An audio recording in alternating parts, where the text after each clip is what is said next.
maybe you think, no, life isn't that hard. It's like, not only is it that hard, it's even harder than you think. So you're going to be tested, that's for sure. And if you have a sustaining meaning, then well, Nietzsche said himself, he who has a why can bear any how.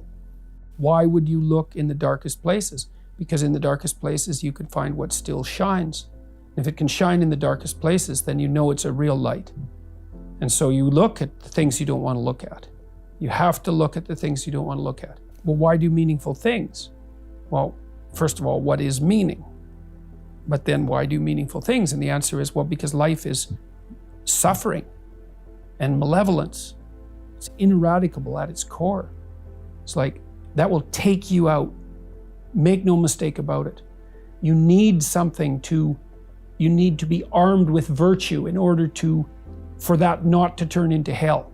Really, you really need that. And it isn't just your hell, that's bad enough. And that can be really bad, especially when you're contributing to it, right? Because then not only are you suffering, but you know you're the agent that's producing the suffering. And then maybe that's not just for you, it's like you're taking out your family. If you're really good at it, you're taking out large swaths of your community. That's hell. It's like, and that's real. And no one with any sense and any experience has any doubt that that's real. And then they all can easily think of how, even though it's already bad, you could make it way worse. Everyone knows that. So what's the bulwark against that? Nobility of purpose. That's it. You have that, then you can, then you have something to set against the suffering and the malevolence. And it isn't optional. That's not optional. You cannot live without it. Not without meaning is not optional, right? Well, that's why it's such a deep instinct. Right. It's an instinct, meaning. It's the instinct of life. My life is meaningless. It's the spirit has gone out of you.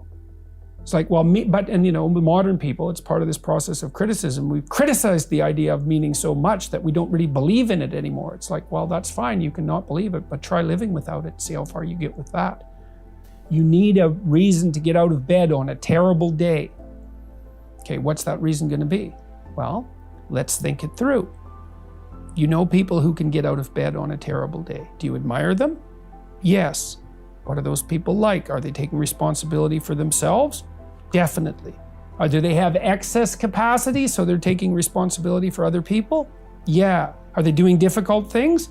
Yes, obviously. The more you respect them, the more you also see that they're doing difficult things and doing them well. So what does that mean? Do some difficult things. Do them well.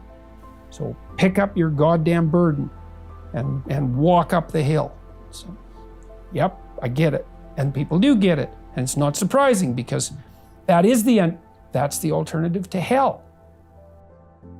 Accept the burdensome condition of suffering voluntarily and you transcend it.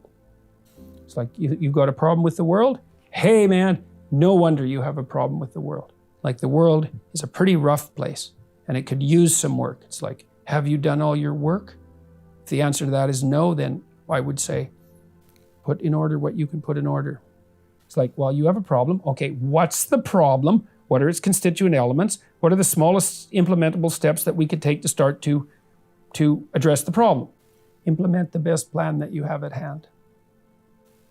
That's it. You'll learn. It won't be the right plan. It doesn't matter. You'll learn, implementing that plan, you'll learn a whole bunch, and then the next plan you make will be better. Implement the best plan you have at hand. Don't remain in stasis. You get old way, way faster than you think. Time ticks away, man. Get at it. Get out there in the world. Have your adventure. Get the hell out there. Do something. Fail. Fail while you're trying. Then you'll learn why you failed. Then you won't have to fail again. It's like, aim at something and progress towards it. And, be willing to change your aim because what the hell do you know? But aim at something. And then at least you're oriented. And you have to aim at something that you believe would be worth trying. So yeah, get at it, man. Don't waste time.